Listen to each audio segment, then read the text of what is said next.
In this video, I am going to explain the effect of the vertical stretch and vertical shrink.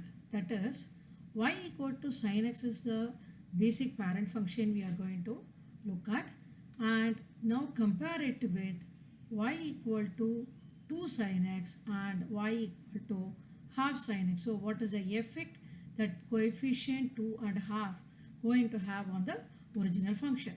So first, let me draw the original function, that is taking the x and y axis, and already we have discussed the y equal to sin x function that the points of intersection with the x axis will be pi and 2 pi. The period will be 2 pi. Let me write down those. Period for this will be 2 pi. Amplitude will be 1. And the point of intersection with the x-axis will be pi and 2 pi. The maximum and the minimum of the sin x graph will be reached at pi by 2 and 3 pi by 2. So it will be a graph rising to 1, falling down, reaching -1, and again touching 2 pi. This point is going to be -1. So what difference it makes when it is y equal to 2 sin x, we will see. If this is 1, let me take that this is 2, and down also I will take -2. The effect will be that it will rise up to 2. See, we know that the maximum and the minimum of sine functions are -1 and +1. -1 less than or equal to sin x, less than or equal to 1. So when it has a coefficient, obviously the maximum and the minimum are going to be -2 and +2. The maximum is +2 and the minimum is -2.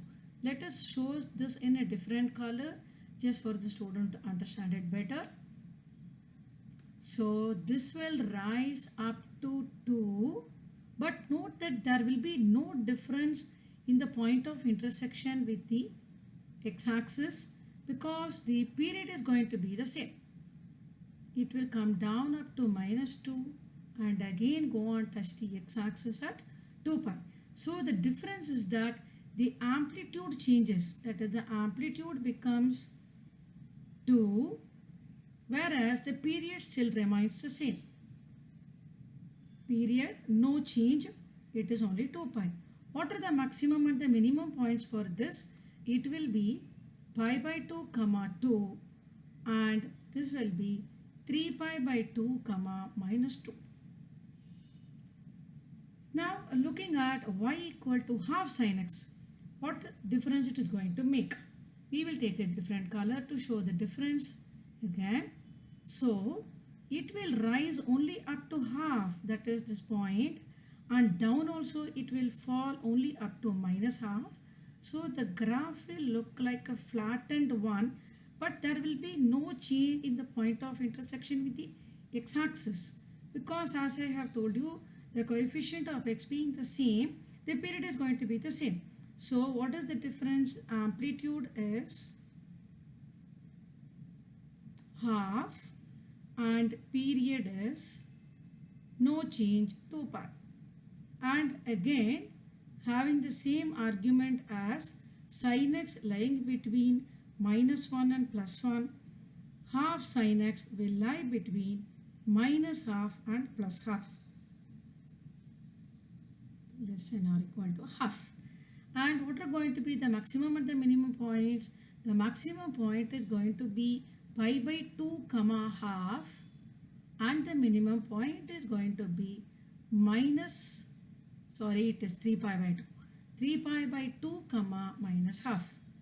So if the coefficient of sin x is greater than 1, that is in general, to generalize the statement, if y equal to a sin x, when a is greater than 1, we have a stretched graph compared to sin x, whereas when a is less than 1, we have a compressed graph compared to y equal to sin x, the parent function. This is known as vertical stretching of the trigonometric function sin x.